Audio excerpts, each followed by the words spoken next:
Dufour, XXe siècle, Guillaume Apollinaire.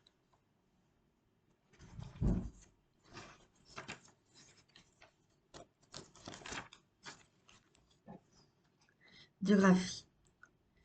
Employé sous l'uniforme dans divers services, il publie une mélodieuse plaquette, Vitam impedere amori, 1917. Reconnu désormais comme précurseur et guide au milieu de la curieuse fermentation intellectuelle qui prélude, à Paris, aux manifestations artistiques des années 1919-1920, il prononce une conférence sur l'esprit nouveau, novembre 1917, multiplie les projets hardis et fait jouer les mamelles du Tiresias.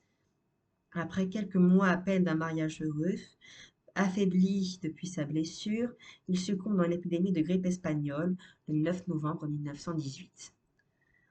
Situation d'Apollinaire. Après un temps de légende enthousiaste, de dénigrement et de confusion, le poète a trouvé progressivement, surtout après 1945, sa place dans le demi-siècle. Simple élégiaque parfois, le pont Mirabeau, non sans fidélité au symbolisme, cygne, corps de chasse, naturiste d'esprit par son attachement aux réalités diverses qui s'offrent à lui, fantaisiste par son ironie et son intelligence en éveil, Annie, calligramme. Il pratique par surcroît, jusqu'en 1912, une versification en général régulière ou à peine libérée. Rien ne les distingue donc d'abord, pour l'essentiel, de la plupart des aspects reconnus de la poésie de son temps. Mais il demeure entièrement original par le jeu de son imagination et par les nuances de sa sensibilité ou de son incomparable modulation.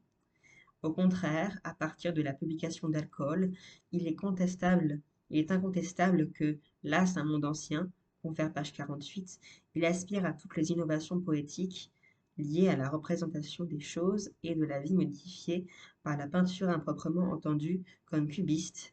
Sa technique du vers est en même temps bouleversée, confère Zone. Dès lors se pose la question secondaire, il faut le souligner, de la priorité qui peut lui revenir. On se méprend aussi sur certains termes qu'il a avancés. Mieux vaut constater dans Alcool déjà les hardiesses thématiques et syntaxiques de la chanson du mal-aimé, ou de l'émigrant de Landorrode, comme sur un autre plan, les simples pages d'onirocritique dès 1908, qui paraissent anticiper sur l'écriture automatique, lui assurent une bonne part d'invention. Son tort et son mérite confondus ont été, en fait, de n'avoir rien formulé dogmatiquement, ni rien choisi. Apte à s'émerveiller de tout, il a tantôt pressenti, tantôt capté les aspirations poétiques en mode d'affirmation. Son importance est de les avoir à leur date fixée par quelque parfaite réussite. Son originalité réelle réside dans le caractère irréductible de sa vision du monde et dans la résonance unique de son chant. Alcool. Alcool, dont le titre primitif était Eau de vie, apparu en avril 1913 au Mercure de France. Le recueil est composé de textes, pour la plupart éparpillés dans diverses revues, et qui offre le reflet mêlé de la poésie d'Apollinaire entre 1898 et 1912.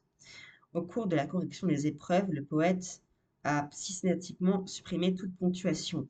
Ce fait est considéré comme une invention une innovation importante. Par sa généralisation, il marque en effet une date. Mais déjà Mallarmé avait utilisé le procédé.